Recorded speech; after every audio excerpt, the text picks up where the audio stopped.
Hey, everybody, welcome. We're so excited that you get to join us for this webinar. It's the fun fact that everybody wants to know, or the wants everybody know more about, is making money with your videos. And here today we have Simeon Quarrie with us, a Canon ambassador, who's going to show us how, and that's exciting. Welcome, Simeon. Here I am in the Stockholm boutique, in the Scandinavian photo. Here we like to provide any products and things for creatives. If that's going to be photo, video, sound, we have it all. So we love to help and try to get all your creative ideas to come to life.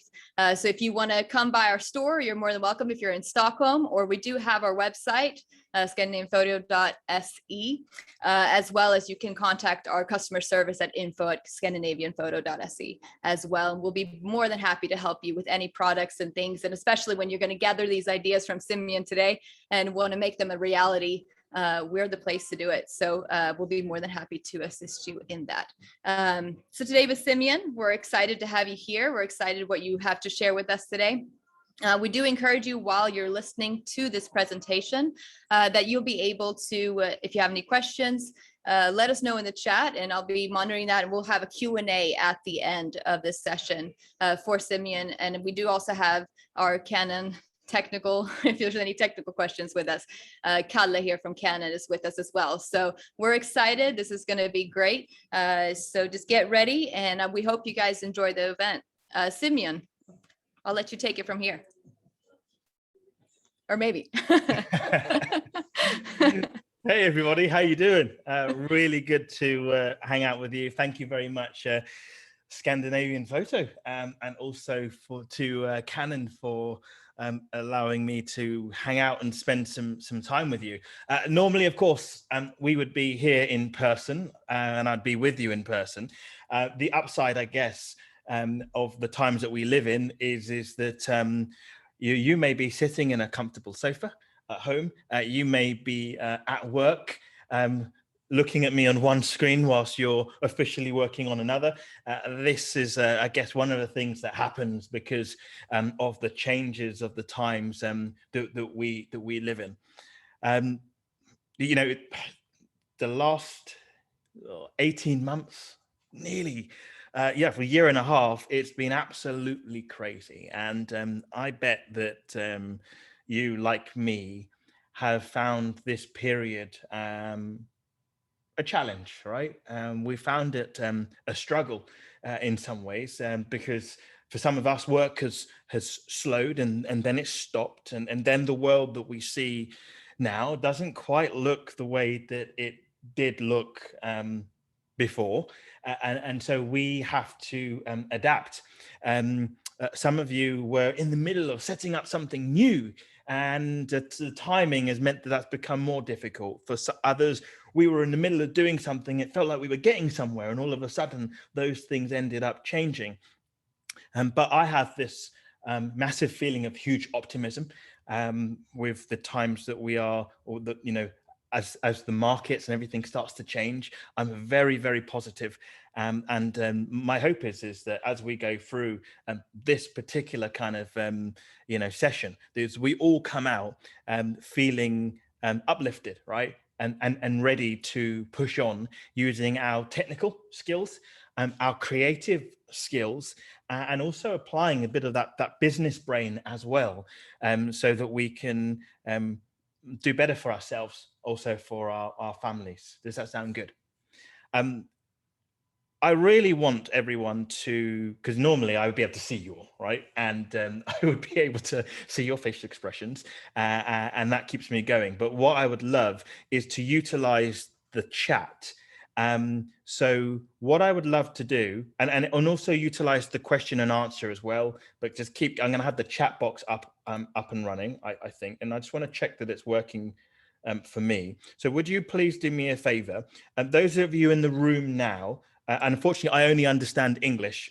Could you let me know if you already utilize video for business? And you could say yes or no. Do you already use video to help you with your business? Let me know yes or no, and then I should hopefully be able to find the chat.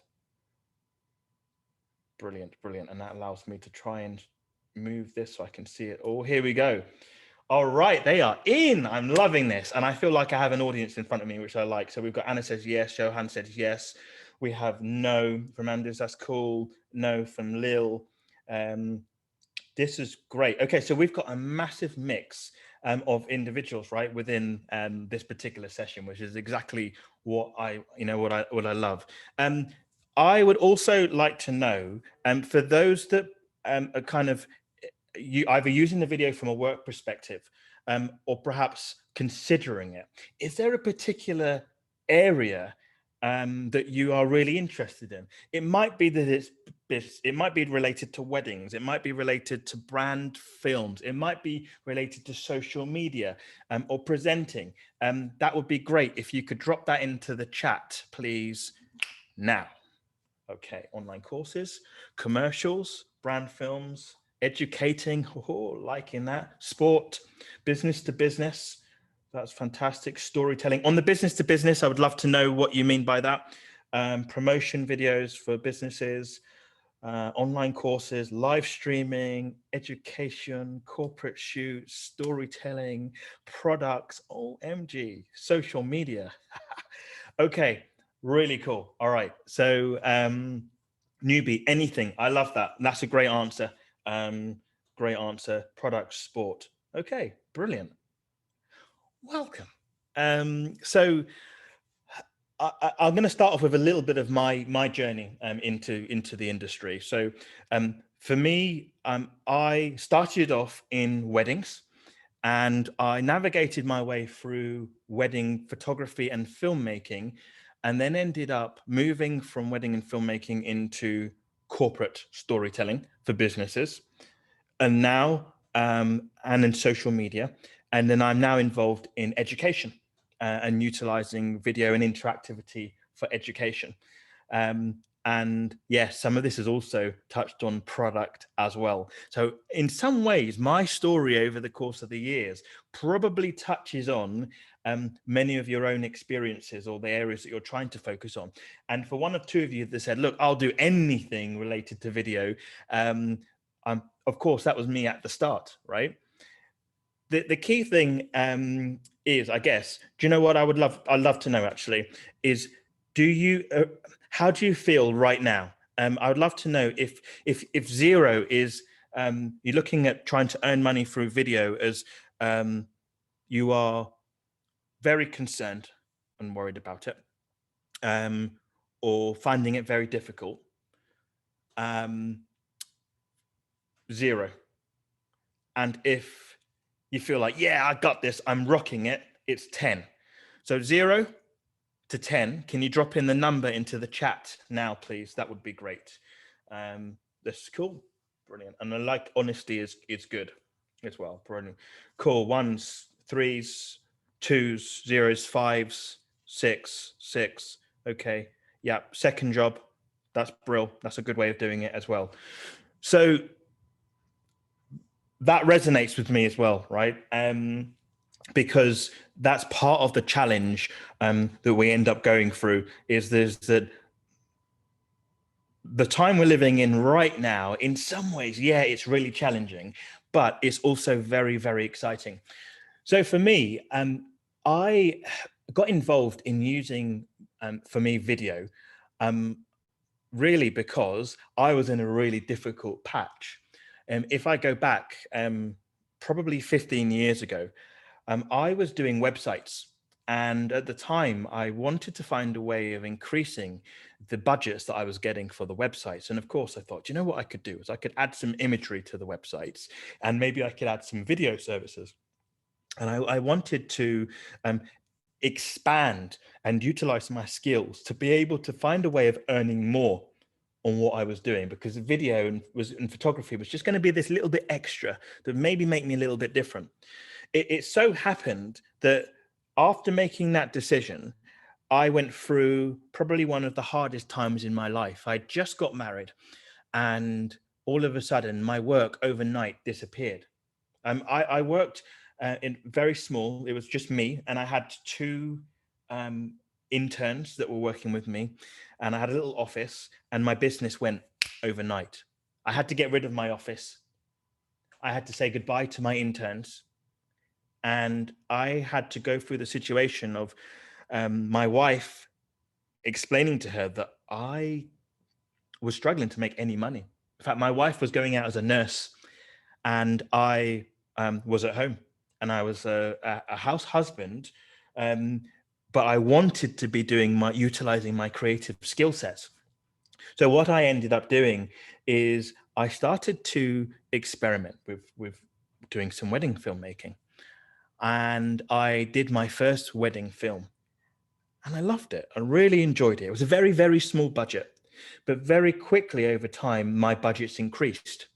Now, if I wasn't in that difficult position, I wouldn't have looked at my skill set, and I wouldn't have looked at the opportunity that was available to me.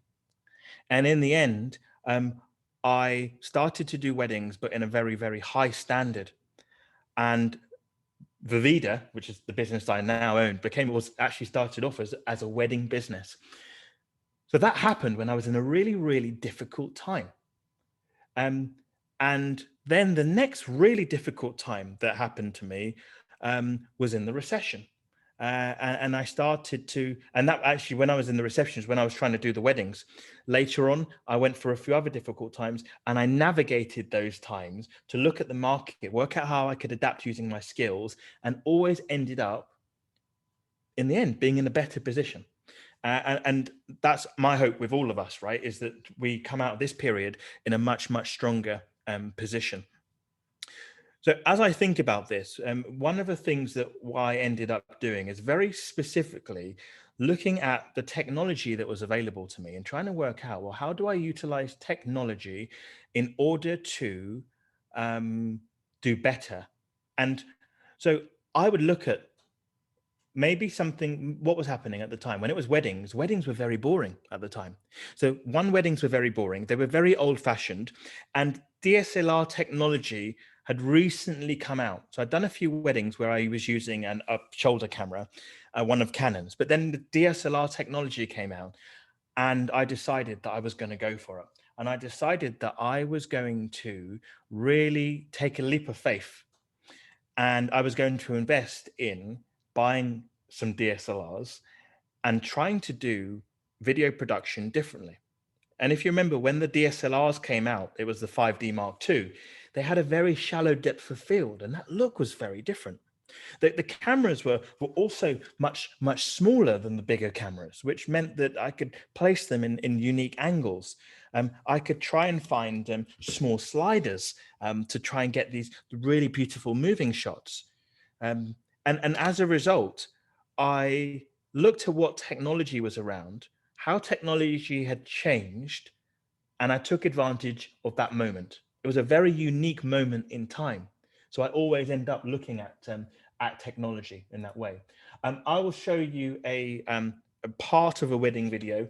Some of you would have seen this before, but it will just place yourself back in this zone when I was doing weddings, and I wanted to use my creativity to do things in a different way. I'm going to optimize share sound, and here we go.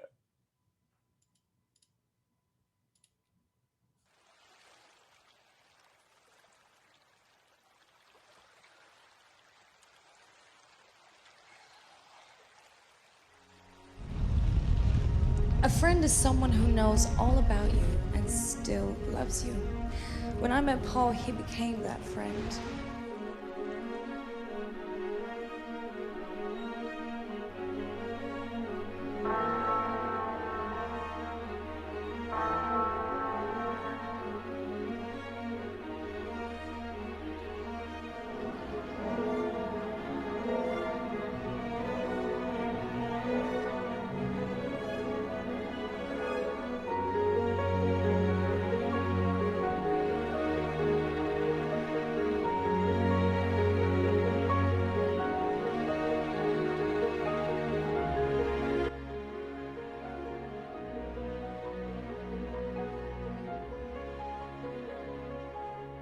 I'm going to stop it there. Let's see if I can see how long ago this video was. Okay, so this was 8 years ago. Right? This was 8 years ago that I ended up doing this video, and of course I ended up adapting And I think that's one of the really exciting things that many of us look at, is looking at how we can adapt, find new markets using the technology. The same thing ended up happening for me afterwards. I remember I decided that I wanted to shift into more corporate commercial, and trying to work out how to do that. And I went through a similar heart-wrenching moment. Oh my goodness, how am I going to use the technology? The great thing is, because I was familiar with Canon's technology, I went from a small camera onto a larger camera, and all of a sudden I was able to start to work more in the corporate space. So that was really exciting. And then I've adapted again, because as I remember, it was about 5 years ago, and I was struggling. I'd moved into more corporate video, and I had a large client of mine disappeared, and I was panicking because I had staff, I had offices in London, and my biggest client had gone. And all of a sudden I had to find a new service. And I remember everyone went on holiday, others were away and sick, and I sat in an empty office. And I just thought, right, what am I going to do? And I came up with a new idea and a new approach. And all of a sudden, from that, something new came. And I think these are the opportunities that we've got. So some ideas and some tips, really, I guess, that might maybe perhaps be useful. Do you know, one of the things that I realize is that often we as filmmakers or videographers, we may think of ourselves as being a videographer or a filmmaker or a video creator. But one of the things I realize that we often don't do as creatives is we don't think of finding a problem to solve, right? We literally look at the camera and we go, right, I am a photographer, I am a videographer. And in fact, for me now, I no longer talk in that way. What I tried to do is I tried to look at what problem can I solve? And if you can find the problem that you want to solve, then all of a sudden you are able to start to find what in the business world we call your ideal client, your ideal customer, or your ideal type of client that's got that problem. And to do that, what I ended up doing is trying to talk to as many people as possible. So for some of you, when I look at some of the areas that you were wanting to get involved in, take, for example, what else have we got here? Promotional videos, right? Chris mentioned promotional videos for business. So when I was doing promotional videos, for example, those promotional videos were big, ended up being very big videos, right? They ended up over the few years ago, they were quite large videos, large budget. They had large crews. So I had I was director, and then we had director of photography, and then we had a focus puller doing the focusing, and then we had someone managing the cast, and then we had some, etc. And so I was doing promotional videos, but I was doing them at a real scale. But now, if I was to talk to potential customers and clients, and I was to discuss to them and talk to them about how they need to promote their business, I think the reality is if I really started to talk to them, I'd find out that they were perhaps not so interested in the larger, big video, right? But they were possibly interested, because of social media, in shorter, smaller videos. So instead of going for the big, large budgets, I would end up trying to look for the smaller budgets. Now, having smaller budgets means that perhaps I need to be able to do more with smaller crews. Or perhaps because of COVID, one of the complexities is that we may not be able to have as many in the crew.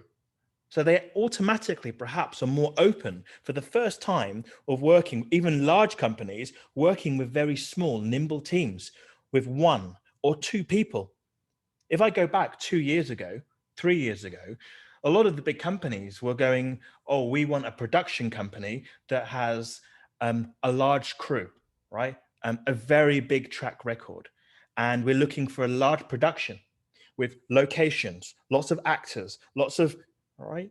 And now all of a sudden, we end up being in a position where, because of the time we're in, excitingly, these big businesses are trying to go, well, actually, I've got this budget and I need to, 1, create materials that are maybe on a smaller budget than before. Well, hey, I may be the little guy. 2, with smaller crews. Okay, that could work for me. And still get the right end result, but with smaller camera technology, right? And then also, perhaps instead of having that one long big video that's 3 minutes as a brand film, we start to talk about having lots of short pieces of content. And so that is a change and a new opportunity that's there that maybe wasn't there before, which might mean that sometimes larger organizations end up looking to smaller organizations. And for me, my clients now include very large organizations who are happy to work with my little business. We've got a small team, but we work with Lloyd's Banking Group, Sky. We have a TV channel called ITV. We've worked with Burberry, fashion brands, lots of different organizations, because now there's something different that they look at.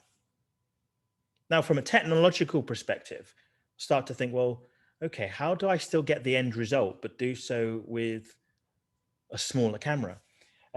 So for example, if I share my screen with you, I'll give you an idea of how I was doing a production before. If I do C700, hopefully you can see that screen here.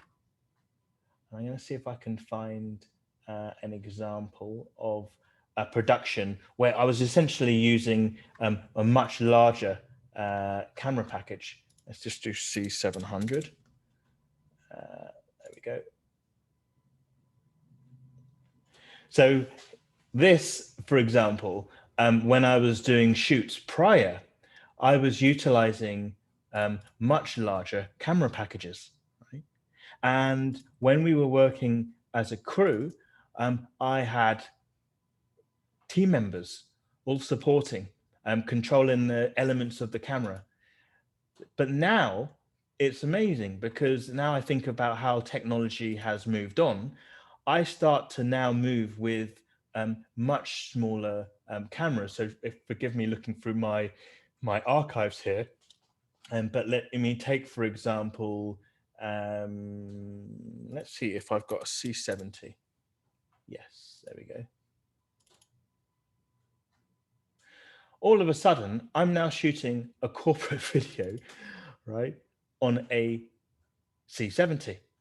And before, I used to have the big shoulder rig or the easy rig.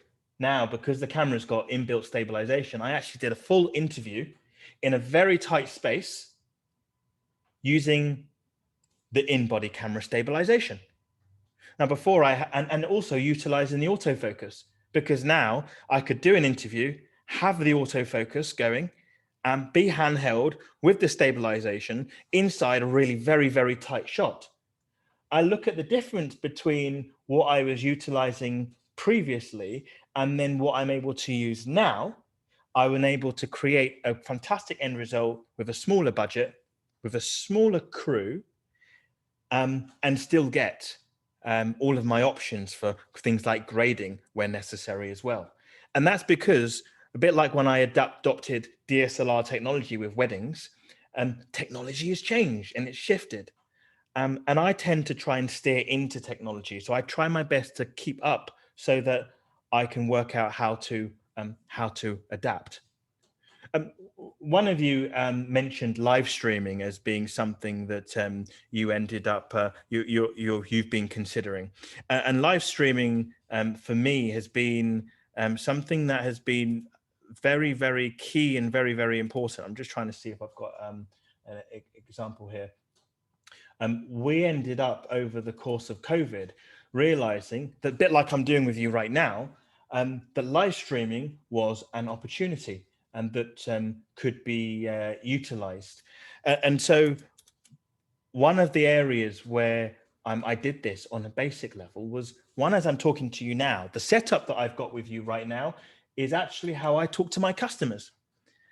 So in a way, live streaming, kind of not, yes, but we're live streaming right now using Zoom, which is how I end up engaging and talking to customers.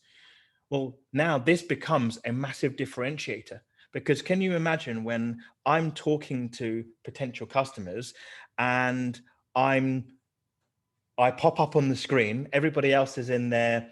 I could be in my bedroom. I'm not.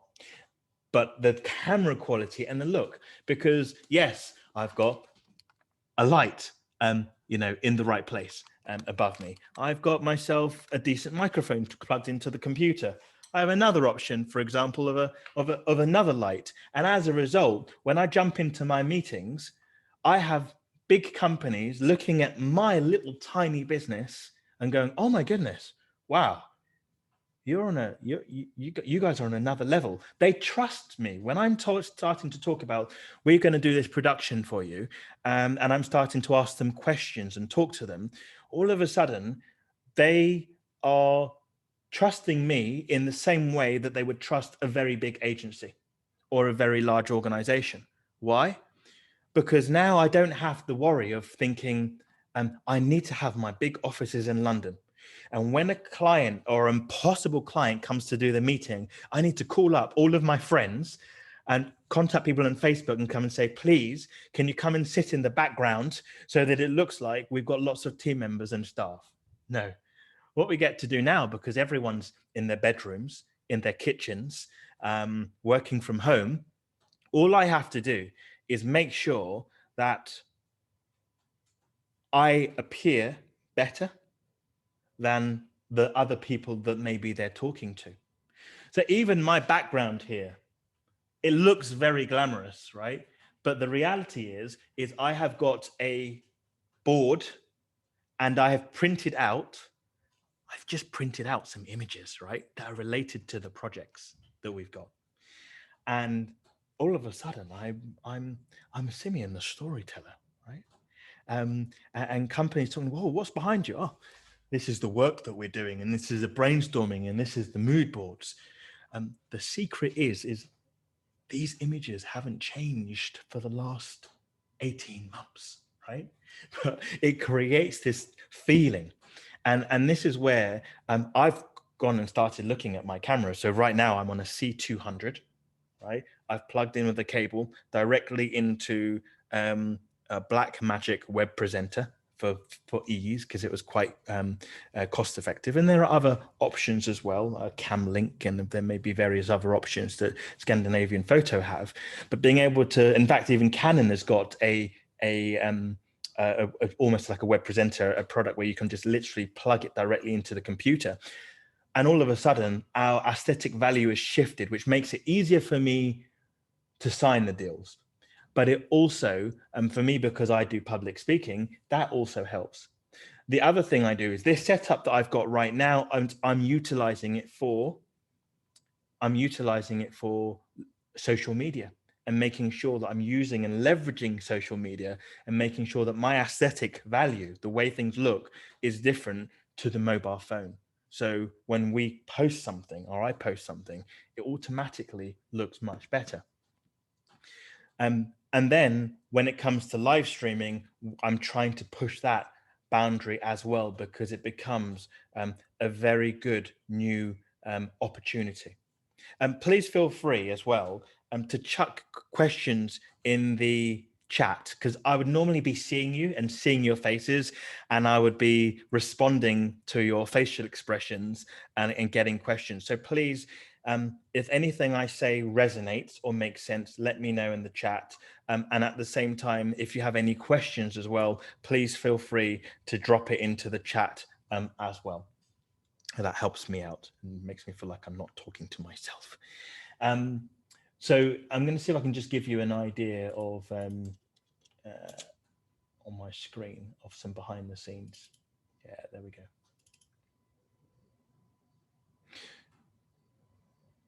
So what would you say is your budget to have this setup?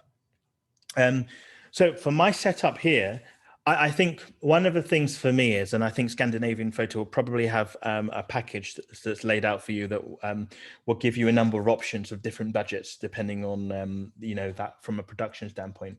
My minimum is can I you know, I have got the R5, yes, which plugs in great into the camera, it's or into the computer, has the autofocus as well, which is very useful.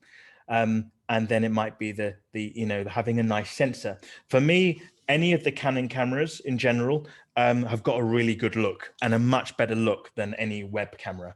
So if I'm honest, that's kind of why I end up choosing the Canon, because even some of the what we would class as not professional cameras have got a very, very good look to them. But the key is that so for me right now, I'm using one of the C200s because it's the camera that I've got. Yes, I've tried and used the R5. And then the C70 is a very nice camera as well, but it just depends on budget. The great thing is I try to adopt a brand and organizations that I'm utilizing their equipment where I know that I can grow through the range, because I started off in a very small camera package, and then over time I bumped it up little by little. Where do you suggest you start when you've only got the passion, some skills, and some light equipment and no customers? This is perfect. So where you start is one of the key things is find something that you're passionate about and blend it. So, for example, I know for me, when it comes right now with Vivida and what I'm doing, I've found that I found out what my core genius is. So the thing that I know I'm really good at doing is I'm very good at explaining difficult or complex or boring things to people in a way that people find engaging. And to do that, I use storytelling and I use interactivity and production in order to make that subject very, very interesting. So I've got my thing now. I've got the thing that I'm very passionate about doing. And then what I do is I look at how I compare that with, for example, maybe filmmaking or photography or something to do with interactivity, and I blend the two together. Now, when you don't have any customers, the key thing to do is find out what people are interested in. So when COVID-19 happened, Vivida had moved my company into virtual reality, and we were using VR storytelling, using game engine technology. And also, for example, if we put the headset on, so my team created an experience whereby we would give you 7 minutes in the body of a black man. You'd put the headset on in virtual reality, and all of a sudden your hands would become belonging to a black person. So if you were a white person, and then you'd look at that and you go, oh my goodness, my hands are black. And you look around the environment and, oh my goodness, they've got people talking to you. You can then press on the TV and we play a video on the TV. It was pretty incredible experience. But when COVID-19 happened, all of a sudden I realized that my business would be dead within 5 months. 5 months. So I had to breathe. I had to furlough a number of my staff, which means say goodbye to them temporarily and let the government pay their wage, because we had that capability here in the UK. And I kept 1 or 2 members of staff, and I just thought, what would be a good idea? And I thought to myself, I want to take a subject that is complex, make it simple, use storytelling and creativity to be able to do that. But this time, instead of doing it in the headset, I want to do it in a way that works in the browser. So what I did is I made an idea of a concept, and then I went to people on LinkedIn, and I would message them on, for me, social media on LinkedIn or via email. And I'd say, hey, my name's Simeon. I have noticed that you are in this particular industry, and I have an idea and a concept, and I would really love your advice because of, your understanding of the industry. Do you have, please, just 15 minutes, half an hour for me to pass an idea by you? Now, they would jump on the Zoom, because everyone, it's easier now, right? Do a Zoom call. And they would say, they'd say, tell me about you. And of course I get to tell them, I'm a storyteller. This is what I do. This is what I've been doing in the past, but I'm thinking of because what's happened with COVID, I'm thinking of trying something different. And I've got this idea. And they would tell me the idea. And what would happen is they would critique my concept. And it might be live streaming. I'll go, hey, I'm noticing that a lot of people were doing lots of videos before, but now people are working from home and they want to do live streaming, but it's very difficult. And I want to make that process easier. And this is my idea. And people give the feedback. And I say to them, if I was to do this idea that I'm thinking of, but add your ideas in there, would this be the type of thing you would be interested in? And then come and go, yeah, I would be really interested in that. Oh, okay, thank you. And what I would do is I would keep calling people, different people. And we call it the black book, but really what I mean is my list of contacts in the industry of people that might be interested in my services increased. My knowledge of what people wanted increased. So for example, Christian, if I was thinking of doing online videos, if I was thinking of doing product videos, I would be asking them, so, what do you do right now? Is it too expensive? Or do you not, or is the quality right? What's the parts of the service that you find very difficult? And I keep asking them questions. And from this, I end up forming a solution. And this is what we've done at Vivida. We've asked those questions. And as a result, we've totally come up with a totally new service that's based on my own background, my own skill set and capability, but with the understanding of maybe what the market wants and needs. But the key thing is that because we are in an exciting period where the world has changed, there are so many different new ways of doing things. Just looking at these questions here as well. When it comes to we've got here family, kids, dependent on engineering job. Okay, so I'm going to cover that in a way as well. So one of the points I wanted to just bring up is I'm going to actually share my screen, give you an idea of some other elements of technology, just to give you some ideas. So you can see the background I was talking about here, right? Very simple in that I created I decided to do a webinar. One of the things that came up is, of course, I used to travel a lot doing talks. Now I don't travel doing talks because of the world we're in.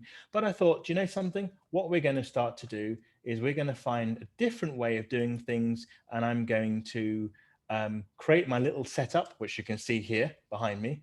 And I'm going to start to do some live streaming. And I became the presenter.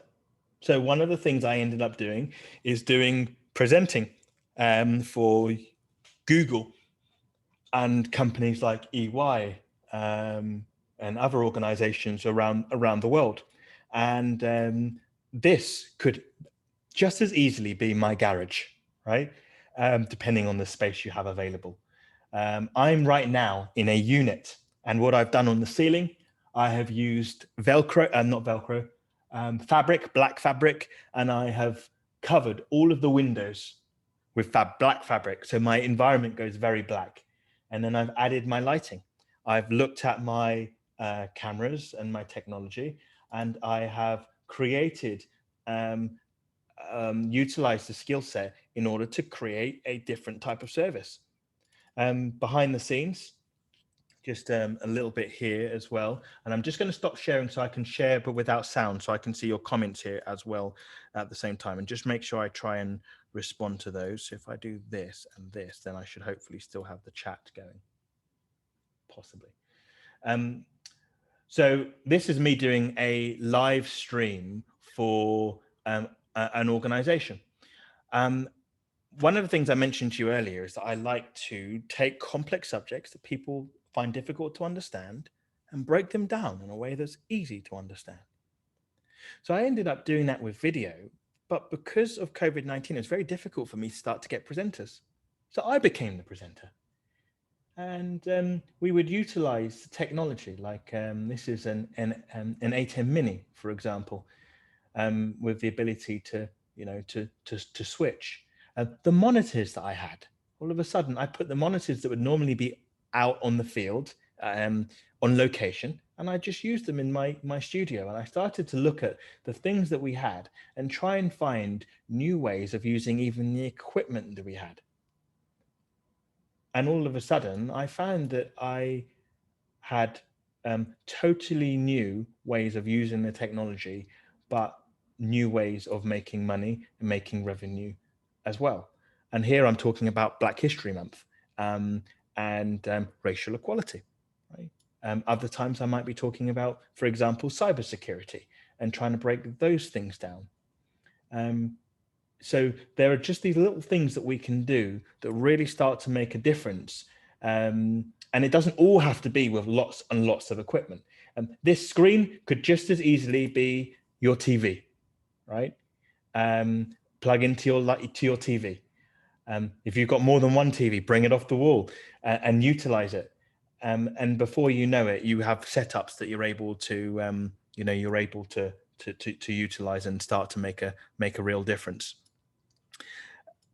The other thing is just don't stop talking to people and don't stop asking questions. Some of you were involved in wanting to work in online, right? And so you're thinking about perhaps working in training. Training online has increased massively. Why? Because everything before was in person. Now the demand for online video is increased, and it's increased with online training. And so that becomes something that is we were doing it before, but now it's even more important. And so that's what myself and Vivida are doing. We're finding new ways of creating online content. So to give you an idea, I'm going to share my screen with you. There we go, screen 2. There we go. This is me really as a filmmaker and a videographer, a photographer, an interactive specialist, because I keep adding new things into my creative abilities and my team's creative abilities, and representing what we do in a way that means more than saying I am a videographer. What did I say at the beginning? Try and find a problem to solve. So the problem that I'm trying to solve is that many people or organizations need people to understand certain subjects. But the difficulty is when that subject is presented in a very boring way, it doesn't stick. People don't remember it. So what we're doing is we are making learning matter so that it sticks. And we are revolutionizing the way that people learn by using immersive storytelling. We create powerful experiences that people remember and enjoy. Yeah. Okay. Over our time, I've worked with lots of different companies, yes, since I started the business. But we're creating, for example, an escape room. Okay, well, actually, this is, in reality, a mix of puzzles and video content. And when we create that video content, we're going to do it in a really engaging way. And we decided that we would make video lessons and interactive lessons. So we created another appearance of another service. But the reality is that I'm presenting storytelling, right? But I'm presenting the storytelling in a way that appears to solve a problem. And if I went to a company and said, hey, I want to create a video for you. What do you want? They would probably, they may struggle to tell me what they want, right? So I've decided to do instead is try to find a subject that I'm passionate about or that I can help people understand. So I've gone and started to go, I could do some really cool lighting and come up with a really cool scenario utilizing video. And so what I'm going to do is I'm going to create interactive video series and that are going to help people understand a very particular subject. And I'm going to do so in a way that looks cool and moody and story driven. I'm utilizing my skills, but I'm doing so with a different twist and a different slant. And as a result, organizations have then started to come to us. But I'm still the same person. I'm still I was the wedding videographer, the wedding filmmaker, right? But I've just decided that what I'm going to do is I'm going to start to try and look at the market in a different way. I'm going to try and look at my skills and instead find a problem to solve. The bigger the problem that you try and solve using your skills, the more money you're able to make, right? Or the more urgently someone needs something. So instead of going, I'm going to make short films, I might instead say, I help businesses generate more money by helping to create videos that make people click on their advertising and then buy and then purchase. So in that way, I'm going, actually, you have a problem. You want to make more money. You need advertising to do that. And the type of short videos that we make, well, one, they're short, but they're engaging and they make people want to click and then make people want to buy. It's the same skills, but it's flipped around. It's the same with training, and it's the same with some of these other things as well. I'm conscious of the time, and I'm kind of just like talking and rambling on. Has anyone got any questions that you just want to throw out? And I would love to just bounce off your questions and just try and find a way of making sure that the information that we talk about now in these last remaining 10, 15 minutes or so hit the spot for each one of you, whether they be creative, related to business. Also, if they're technical, we've also got Kelly available as well. So Peter says, thank you, Peter, for this question. What's the next big thing in video? So I think this is a really good question. I'm very excited about what's happening in training with video. So I think that's a very exciting trend that is going to be on the increase. I'm also excited by the fact that a lot of social media and advertising, the standard has dropped, right? Because what's happening is people end up utilizing influencers, utilizing things like TikTok, Instagram, etc. And because it's all user-generated content, the quality drops very low. It becomes very affordable, except for when you're working with a very prominent social media influencer. But what starts to happen is the production value eventually becomes very, very important, and production value becomes more relevant. So for example, a lot of the work that I've been doing with YouTube, at first YouTube started and it was felt like everyone that had a YouTube channel, it was, camcorder, very basic setup. But what's happened is the production value now, as that industry has increased, means that there are those who have now really worked on their setup, so that when they do their YouTube videos and their content, the content is on a certain standard. They've got their own production companies, or they've got those that help them to create the content. I can see the same thing happening with other social media, like TikTok, for example. So I think that's going to be very exciting. Live streaming is on a massive up, and I'm noticing that. So one of the areas, obviously, is live streaming. For those that are more technically inclined, there is something called Unreal Engine. Unreal Engine is a game engine which allows you to create 3D environments very easily. And what people are starting to do is to find ways of using live production with a 3D background on a green screen, where the person looks like the environment is different, a bit like you get when you change your background on your Zoom, but it moves with you. So as the camera moves, the environment moves. So people are getting much more ambitious with this. So that's live streaming, but there's also now starting to become live streaming and bringing in 3D technology. And this technology, in some cases, some elements of it are free. It just takes some time. So that's very exciting, looking at that as well.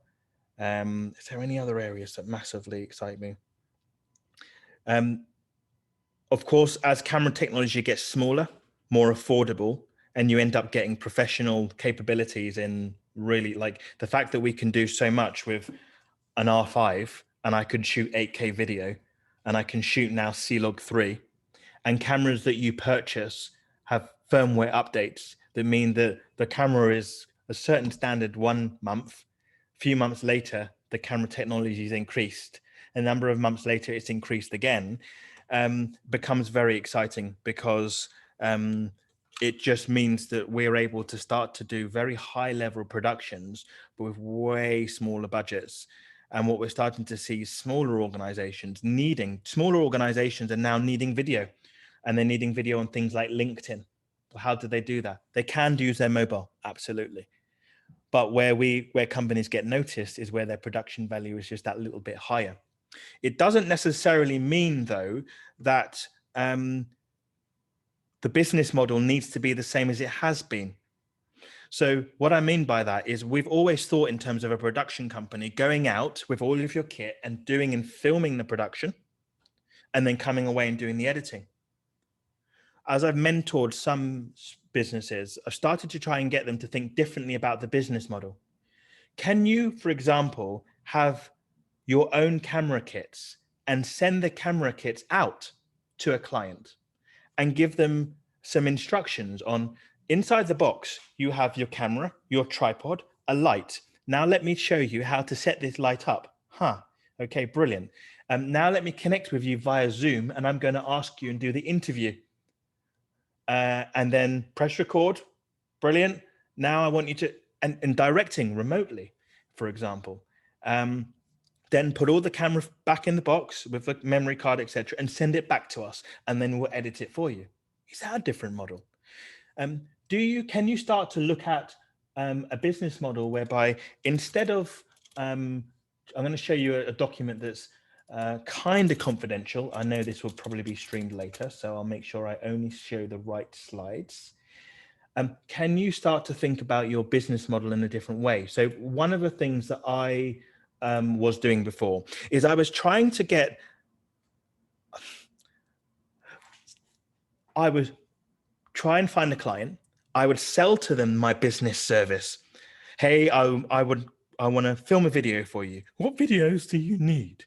And then we would brainstorm and come up with ideas. And maybe if I got lucky, they go, oh, you know, I do need a video and I need it on this. And then I would get the piece of business and then I would work on it. I would then get them the money and then I'd go, right, brilliant. What's next? And then I would spend, my money would go up and then I would spend the next month or 2 months trying to find the next business while my bank account dropped down. And all of a sudden I'd find the next client and then the money would come back in again. Yes, I'd do the work. And all of a sudden the money would go down again. And this sine wave of ups and downs was a real pain. So I started to look at the business model again. So this is related to more the training component, right? I started to think, and if you take what I'm doing here in terms of providing training content, but look at this from a video component, imagine that what you were doing is providing a yearly service whereby you would provide a workshop on their, I'm going to change the words here, a workshop based on what they would need for social media. Maybe you collaborate with someone who understands social media more than you do. And then from that, you would agree on different types of videos. And those videos would be created through the year. Maybe 4 of the videos, so 1 a quarter, would be with an interview with a client. One of their clients would have a little bit more production value. And then perhaps you would cut down the bigger videos into smaller videos and provide them with smaller videos to share throughout the rest of the year. And perhaps in between, they would do another type of production, but they would pay, instead of paying once and then trying to persuade them to do another piece of business, could you instead have them spread the cost monthly? And in that way, you're not going up, down, up, down, up, down with the revenue. Present it almost like a subscription. Maybe we've been trying to do deals that are worth 10,000 euros. Is it possible that I split and do something for 15,000 euros, but do smaller amounts of work? Maybe. Could we? And all of a sudden, what happens is if you start to forget about the way business has been done, you start to think about doing things in a totally different way, including the business model. And hopefully that makes sense. Mark, many thanks for presenting a bit about the experiences. Thank you, Mark, if you're still here. How do you go about presenting a storyboard to a client? This is a really good question. So I'm going to see if I can find a storyboard. I've got to try and find a storyboard, but I'm allowed to show you. Okay. Right. This is just the first one that I've got, which is an internal one. It was never presented to a client, but you'll get the idea. One thing is storyboard, and the other thing is a mood board. In some ways, different. Storyboards have got maybe exact frames, right? And they take and their drawings, and we sometimes do those as well. I'm going to try and see if I can find an example. Other times, a mood board is easier. So what I'll do is I'll find imagery online that represents the production that we want to do. And what we'll do is we'll create a description. It might be an element of the script with a picture, the next part of the script with a picture, etc. And we will walk people through the story of what we're trying to create. The key thing is, what's the main purpose?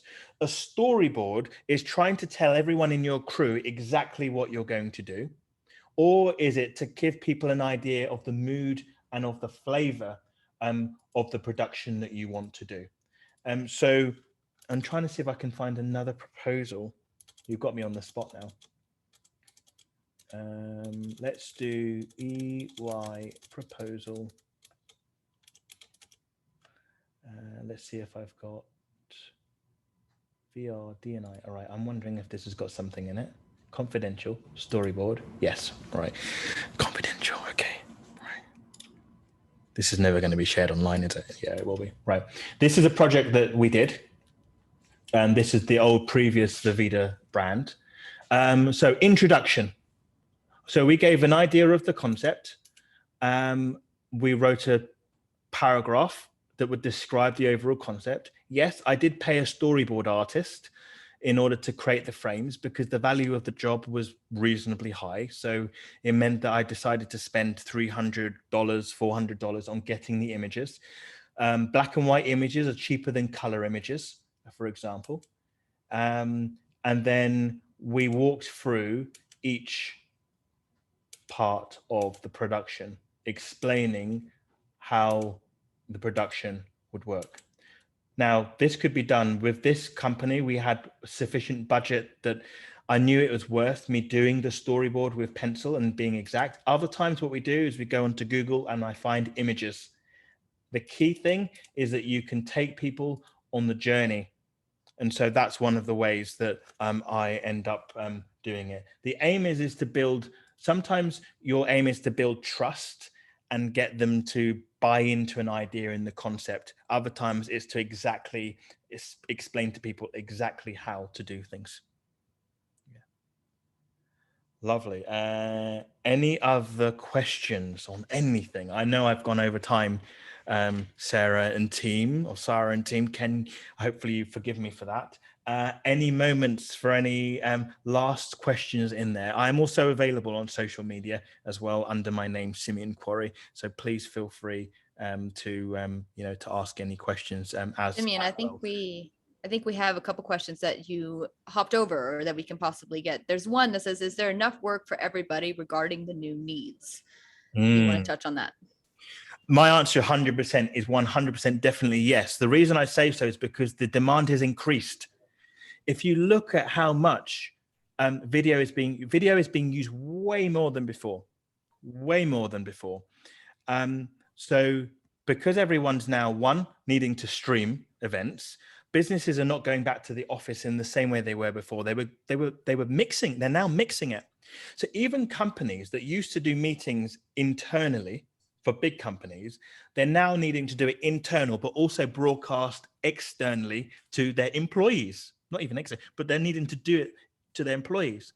Now, they could do it with a really low quality camera, or actually the reality is, from my experience, is that they're actually doing it at an increased production level. In fact, the set that I've got behind me, which I purposely blacked out, is for a production that is because everyone would normally meet. This large bank would normally have an in-person conference. That conference is no longer going to be in person. They saw a video that I did as a live stream. Someone from the bank watched the live stream like this and said, you know something, it would be really good if the boss of the bank appeared as high quality as your video. Would you mind doing that for us?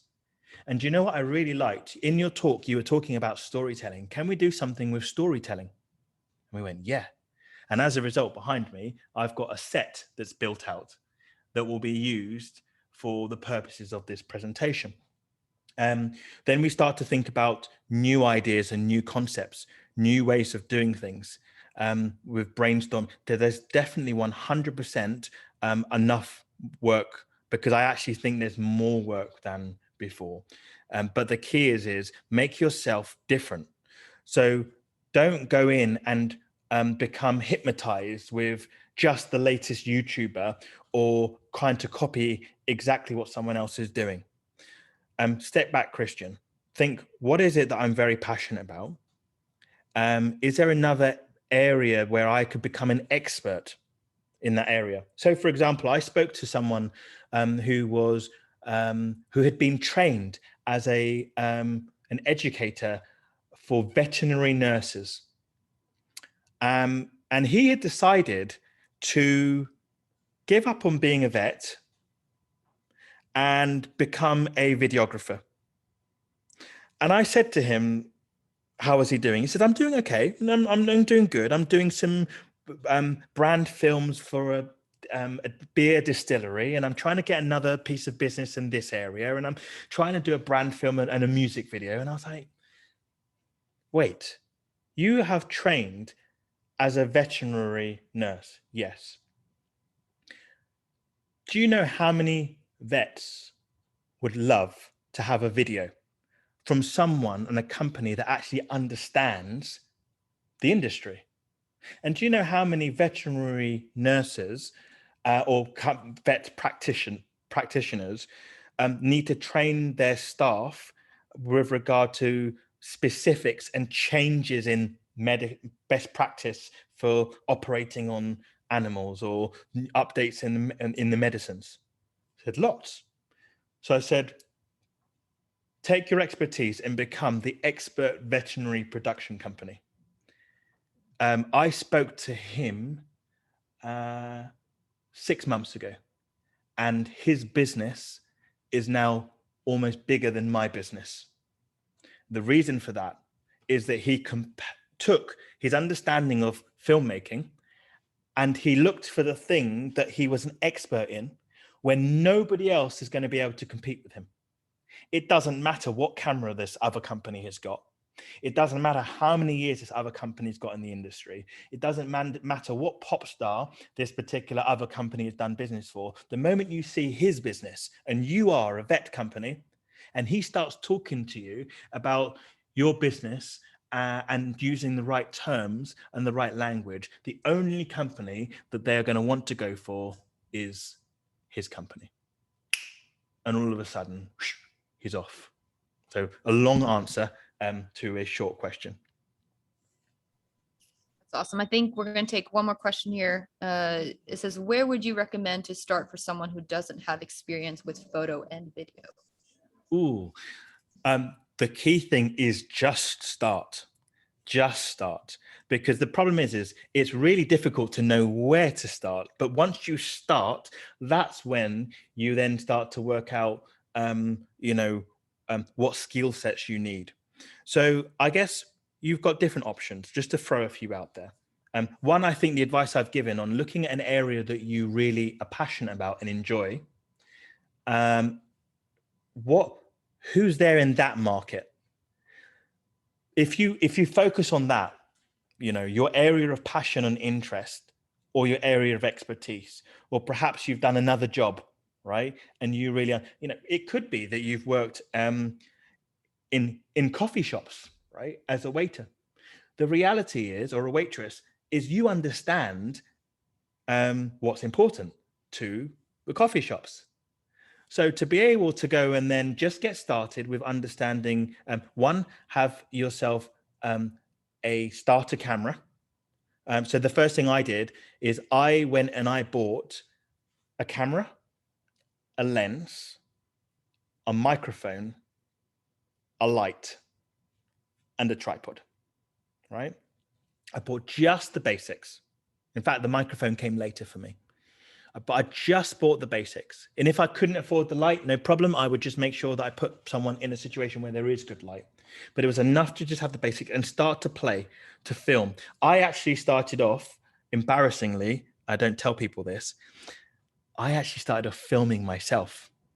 So what I did, it's probably explains why I'm so comfortable in front of the camera. No, what I did is I literally did this. I put the camera on a tripod, promise you, and I had a monitor, right? And I put it next my TV. I put it next to the camera, and at the time I wanted to do music videos, right? So embarrassing. What I did is I pressed play on a music track, and I would mime to the music, right? Oh, that doesn't look right. Okay, let me try if I put myself on the side, and I would mime to the music, and then I'd try another shot. I actually, I cannot sing. I actually cut a music video featuring myself. I did a very embarrassing presentation, but I did get a music video. And then I destroyed that music video that featured me so that it can never, ever be seen again. And I had my first thing in the portfolio. The other thing you can do is when you get started, don't be afraid of working for free. Be careful not to do too much work for free. But there isn't actually anything wrong with doing something for free at the very beginning. But what I tried to make sure is I'm not taking advantage of. Sometimes I might go and I do work for a charity, or I will find, if it was the coffee shop, I'd find a coffee shop and I go, hey, would you mind if I did this video for you? I'm just starting out and you like the video. I would want to use it in my portfolio, but I'm going to let you use it. And there's another thing I want from you. I'd love a reference. Would you please give me a reference? And a case study. And then from that, all of a sudden you're off. You tend to find that if you can get 3 things in your portfolio, sometimes I've got 2 for the website and I cut it up like example 1, example 2. All right. And then when someone comes on the phone and they go, hey, love your shots on the site. It looks really good. I'm really interested. Do you have anything else to show? I don't want to say no.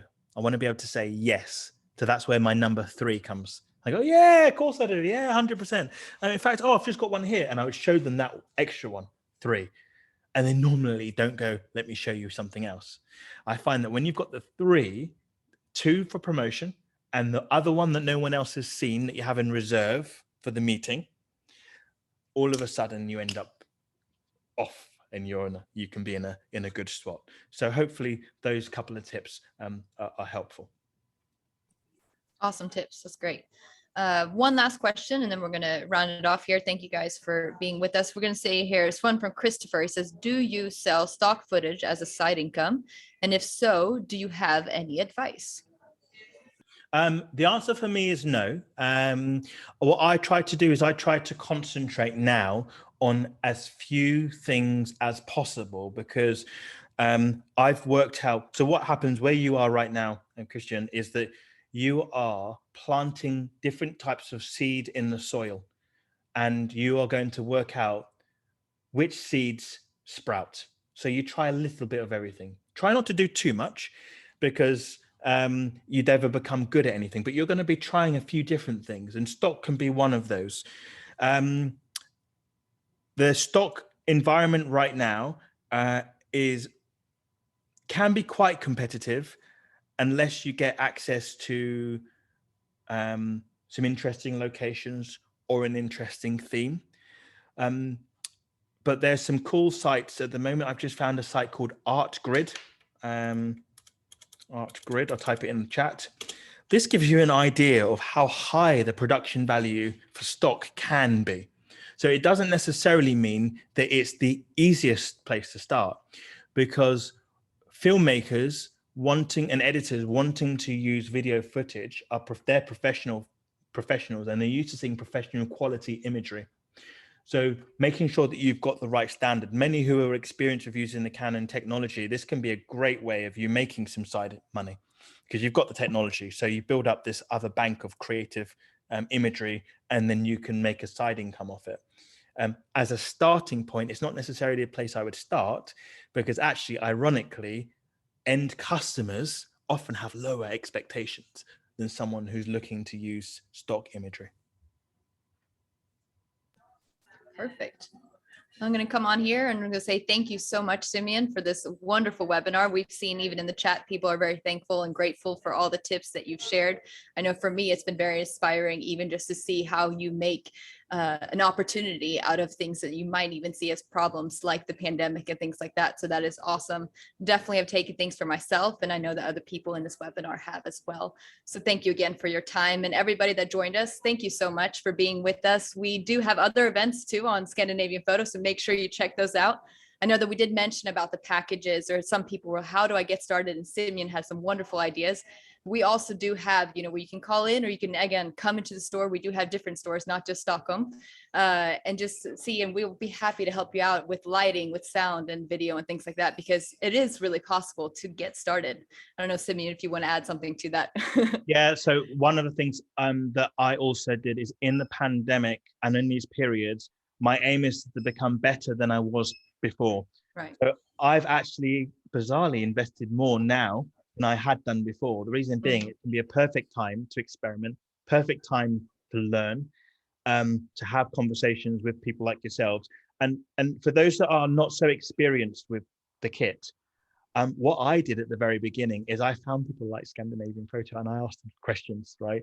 I would go in the stores and I would test and I would try and I would, sometimes I would rent, and other times I would, and utilize, I hope this is okay, but utilize them as a resource.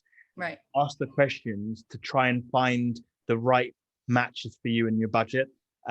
It's something that I've done and is really important. So yeah, 100%. Yeah, I think that's a real fun part. I mean, just speaking of me being in the store, a fun part of being part of Scandinavian Photo is finding those solutions for creatives that come in. I've been thinking about this image, I've been thinking about this video. So just like you said, it is an opportunity to really come in and get some advice from people that have been a part of it, or know the business and know what's going on. So again, welcome to our website. Even you can email us in. So thank you, Simeon, for, again, wonderful advice, inspiration. It was a joy to be a part of this. Thank you. Thank you very much, Scandinavian Photo. Thank you very much, Canon, as well, for having. Yes. And thank you to everyone that was listening in as well, and Kelly as well, who was Kelly, who was helping out on the technical support. Feel free to reach out to me via social media, and I'm also in touch via Scandinavian Photo. Well, hopefully, I'm coming down to see you guys as well when things start open up. That'd be awesome. Thank you. Great. Thank you guys so much. Have a wonderful day.